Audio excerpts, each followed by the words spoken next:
Yeah, I got a tiny little example of that that I like to use. Um, when my husband and I help locally with trapping and spaying or neutering stray cats, so that our neighborhood's not overrun with 1,000 stray cats, which can be dangerous. And so there's a lot of messiness and cleanup that can happen in with along with that. And when you put food outside, cats are not the only animals that are going to respond, right? So one night we're out there doing this, and there's a particular difference in tone when my husband gives me an order as opposed to when he says something, and just anything normal. And he had that tone. He said, "Get in the apartment." So I went inside, and um, I was like, "All right, that was an order." I went inside. Come to find out afterward that there was a skunk, and it was like 3 feet away from me and closing, and so he basically was protecting me. And I'm allergic to musk. When a skunk sprays you, the thing that comes out is musk. We have no idea, other than the fact that I do get a little bit of a sniffly allergic reaction when we drive past a dead skunk in the middle of the road. What would happen if I got sprayed? And so if I had been a mouthy bitch, "What are you telling me what to do for? I'm not going to do what you said just because I probably would have been visiting the hospital that night. I think If you're I think allergic to musk, Daddy can. Brass, go ahead. Wait, hello there. before you go ahead, sorry, I had to bring up one more thing. I'm really sorry. Go ahead, Brass. Hello. My name is Mr. Brass, and I think part of the suicidal problems with men generally comes down to the fact that we've eliminated a lot of male spaces to where men used to be able to go to express themselves. Like, for instance, we it used to be the case that we used to have male clubs where men could go to and talk about, just sports or anything. But what's funny nowadays is that if if a man demands his own club, he's considered sexist. But if women want their own clubs, they, that's considered a God-given right. That's why I personally have never really cared about the whole trans debate because women have been invading men's space for a better part of almost 5 decades now. So I personally don't really care one way or the other because, like, I mean, as the research shows, like half of women report using a male bathroom. Women have also showed that they they will fight to compete in male sports even if they won't win just so that they can take away a spot from a male on the on it. They will also fight to be able to go into men's locker rooms. They basic and that is simply so that's why I personally don't care. Like, these I've said that if women were truly afraid of men, why would they want to be going into all of their spaces? Like, I'm scared of crocodiles, but you don't see me pissing in crocodile lakes because I'm scared of them. But they say that they're afraid of men, but yet they do everything that they can to be closer to men. So I think that's a part of the reason why the suicide rates are just so bad for men is because women have outlets that they can go to. And I'm not saying they shouldn't, they definitely should have their own outlets, but they don't extend that same generosity to men. Any club that men have, they will say, "Well, you don't really need that club." Um so I think that's partially just the issue when it comes to it. I also think that we tend to deflect when it comes to matters of suicide, where whenever I bring up that men commit suicide more than women do, the response I get from both liberal feminist and trad cuck men is they will say, "Well, women attempt suicide more." And I'm like, so are you saying women are stupid and they can't figure it out? I'm like, the problem with suicide is the completion for the most part, because a lot of times when people are just attempting suicide, it's more of a call for help. And and for men, when men get to the point where they're going to commit suicide, it's like they're past the point of no return. And if it just becomes an attempt, it's because they were saved. Whereas I think with women, it's not that they so much didn't want to die, it's that they have in the back of their mind that if this doesn't work, I'll get attention from people that and they'll help me out, which I think that it's sort of how we do it. Like when men get to the point, like people will say also that men don't talk about their feelings when it comes to it, but they do, very much so. It's just that whenever they do talk about their feelings, they get laughed at.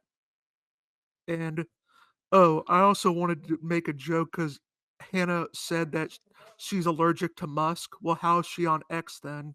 She's allergic to Elon. But anyway, that's sort I of have to where I say I was. appreciate that one. I just that was just too easy of a setup.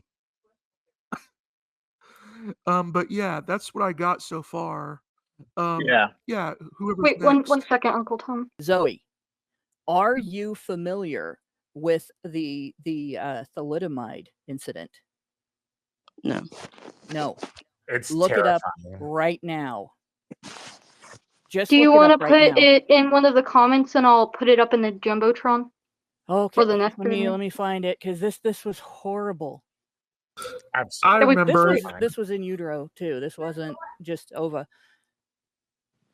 So you just proved my point with the metalite thing. First thing I see when I read it, it was introduced as a sedative and medication for morning sickness without having been tested on pregnant women. So why do you think it ended up in so many birth defects? Because they never tested it on pregnant women to begin with. They mass That produced it. was the test, They mass right? produced it. Yeah, It wasn't a that was test. the test. That's no. That is Stop. still the test. That wasn't a But clinical what I'm telling trial. They didn't if have those back if then. they tested it on pregnant women, that outcome would have happened to those babies. That wasn't a those clinical trial pregnant though. women. So it was mass It doesn't produced to matter. multiple women instead of being a controlled clinical It trial, and then you have no, multiple it babies born with these doesn't matter defects because you that it didn't wasn't a test it. clinical trial. It does matter. It What it literally tells does us, matter. what it Zoe, tells Zoe, one what second. it tells us is that you can't just use drugs to experiment on women because the You outcome guys are the ignoring my outcome is point terrible. and talking about Zoe, other stuff. You're ignoring my point I and have saying a other stuff. question. Zoe, I have a question. Why do people not want to experiment on children either in ovaries or in the womb? Why do people not want to do that? Answer that question. Why don't they want to experiment on fetuses? Which is a human life, yes. It will I mean, always, we don't know if given, people don't if want given to. the It's just chance to morally grow, it will wrong. always become a human. We see it as morally wrong But why? Right. because you think it'll affect the fetus. No, but why? Why do you think it'll affect the fetus?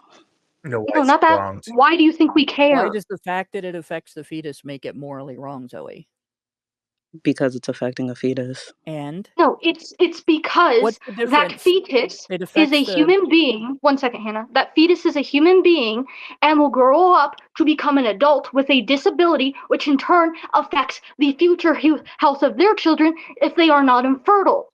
Which not what Okay, only if they are no, infertile, that's it not it. decreases No, the they amount of don't children have. that They're can be produced. unable not it. to consent. They're unable to That's right. consent. let's Bingo. take it back. Let's take it back for a Too, they're second. Guys, unable what to is the point? consent to What their is the own point body I'm being trying to make? experimented on.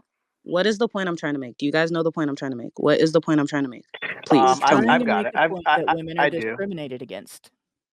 I've been Can listening. I No, I say don't. I don't know if something? she's been trying to make that point, but like, there's no scientists in here. I don't think. The only physician is Non. I don't know if you want to give her a mic, but my point in She saying that requested is that my point in saying that is that there's a lot of stuff. It takes like 8-9 years or more to develop a drug. So there's a lot of things. So to Zoe's point, there's like a lot of steps that take place. And so let's say it's in the final stages. Well, then maybe alternative might be, hey, this may affect your childbearing, so therefore you have to sign this waiver.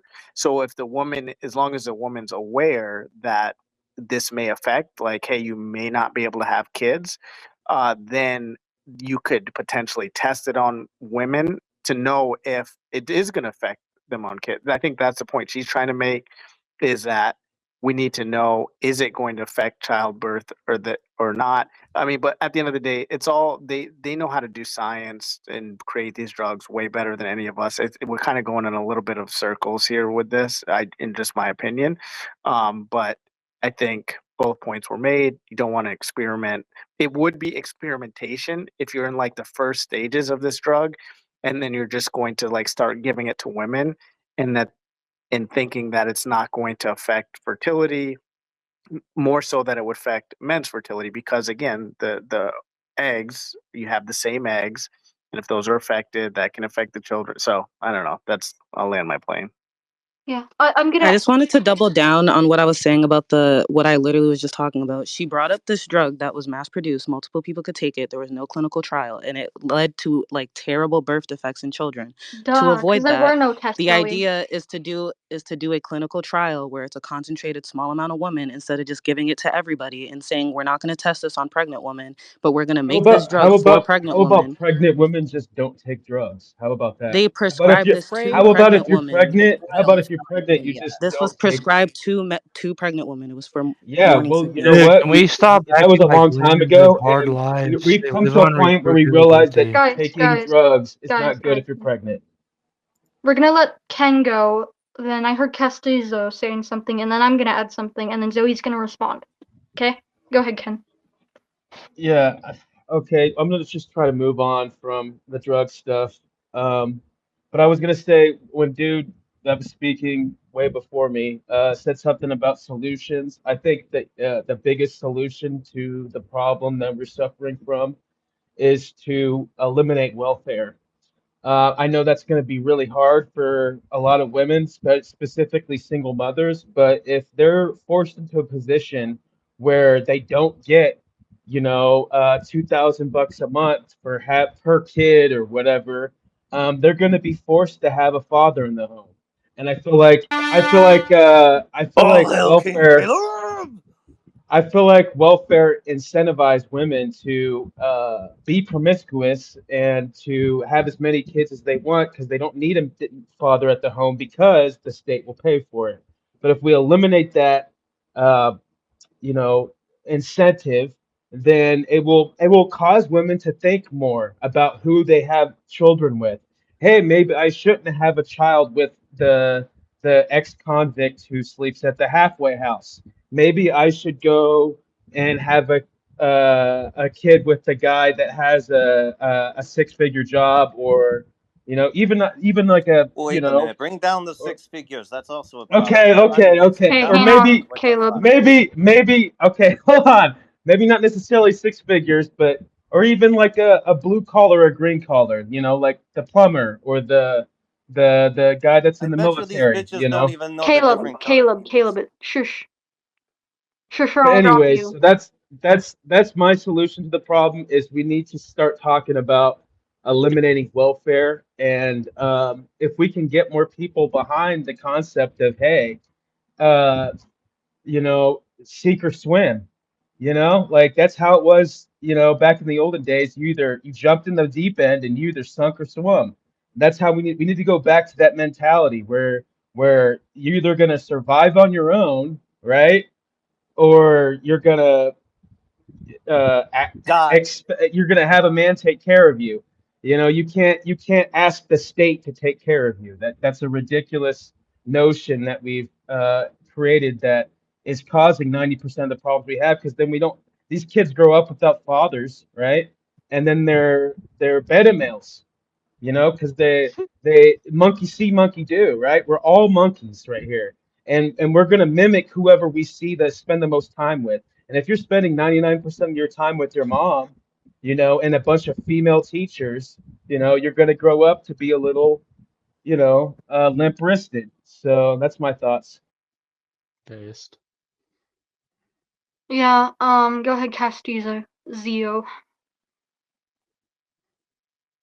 Yeah, I gotta agree. I mean, look, man, we know about welfare, but at the end of the day, I just want to talk to the title. I mean, obviously, men have it worse because when women think of men, they only think like the 5% of men, like the tall guy, a lot of money, he's big in everything. They don't think about the dude who's not big in nothing, and they could never be him because they would hate themselves. So, average women live better than average men, and especially today in Western societies, the court systems, everything, the laws, they discriminate in jobs and opportunities in college.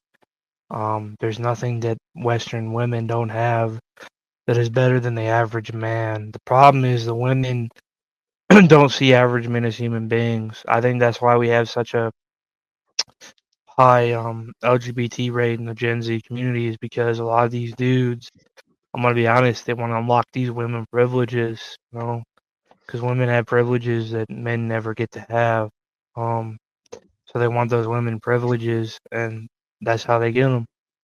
So, but like I said, if you're an average man in Western society, um, you're just fucked. You're hated by everybody. Yeah, that's all I want to say. Yeah. Hannah wants to say something because she has to leave soon, but we'll continue discussing after she leaves. So go ahead, Hannah. I'm sorry, guys. I'm gonna drop a gish gallop on you because I have to go. So you'll all get to respond to all of it without me clapping back at you because of it. But as far as solutions are concerned, I would say this: the first thing that we need to do is recognize the difference between what law and policy do and what the culture does. And so gynocentrism needs to be eliminated from all law and policy, right? Cultural gynocentrism is people's own individual responsibility, but there should be no gender in law. There shouldn't be a gender in rape law. There shouldn't be a gender in custody law. There shouldn't be a gender in criminal law. There shouldn't be a gender in due process rights. And when somebody makes a false criminal allegation and it is proved that they knew they were falsely accusing someone of a crime that the accused did not commit, there should always be accountability. That is a violent crime. You are causing someone to be kidnapped by police, held against their will by police, subjected to psychological torture in the form of interrogation by police, subjected to psychological torture in the form of a criminal trial if it gets that far. Their reputation is damaged, their self-image is damaged, their perception of reality is damaged. The psychological damage that Financial the damage. financial damage can go through the roof, especially if they spend years in jail. They lose their job, they lose their families, they lose their social standing, they lose friends.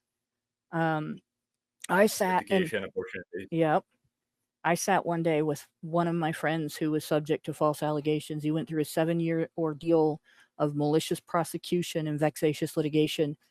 And one day he just sat in front of a door in his house, to a closed off room, doing math problems out loud because that was something concrete and real that could not be changed and taken away from him because of his reality being challenged so hard and so much. And that is something that men are subjected to frequently that rarely happens to women. And when it does happen to women, women receive more compassion for it. When somebody does that, that should be treated as a violent crime. It should have the same consequences as a violent crime. You should be just as punished for filing a false allegation of a violent crime that would get someone jailed for years as if you had committed the crime of kidnapping and holding someone for that number of years against their will. Right? Those things are solutions. There should be no ability to just exclude one parent from the child's life because the other parent is angry. It should take a jury trial and proof of danger to the child and criminal behavior to kick a parent out of the child's life, male or female. And custody shouldn't be divided more than 50-50. on one side or the other unless the parents agree to it for some reason. And that agreement should have to be subject to judicial approval if one of the parents. That's the only thing I disagree with on. I think men should get primary custody. We'd understand the outcomes for children, so they should by default be getting primary custody.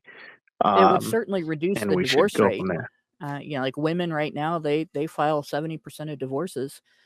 And I actually am open to the idea of men getting primary custody and women having visitation because of that. If women couldn't That's milk true. Also, divorce for men can be everything, moms, but women can never be a dad. yeah, I don't Right. think that you can switch the parents back and forth very well. I think both parents are necessary, but I think that if you're going to do without one, the lack of accountability that children grow up with in a single mom household does more damage than anything children experience in a single dad household does. I'm not saying that Yeah, growing up really, without I a agree. mother doesn't cause damage, but Would be Yeah, the single and most important age zero, factor in your success in life as a human being in your community is your personal accountability. And if you don't have that, you fail. And right. And I mean, we know the importance of women age 0 to Mhm. 3, but after that, I mean, just for producing a productive member of society in general, of course, we're going to have those men who, if they grow up without a mom, they may have issues within their Oh character, yeah, empathy issues, rough around the there's a edges. little We bit get of that. that, but Yeah.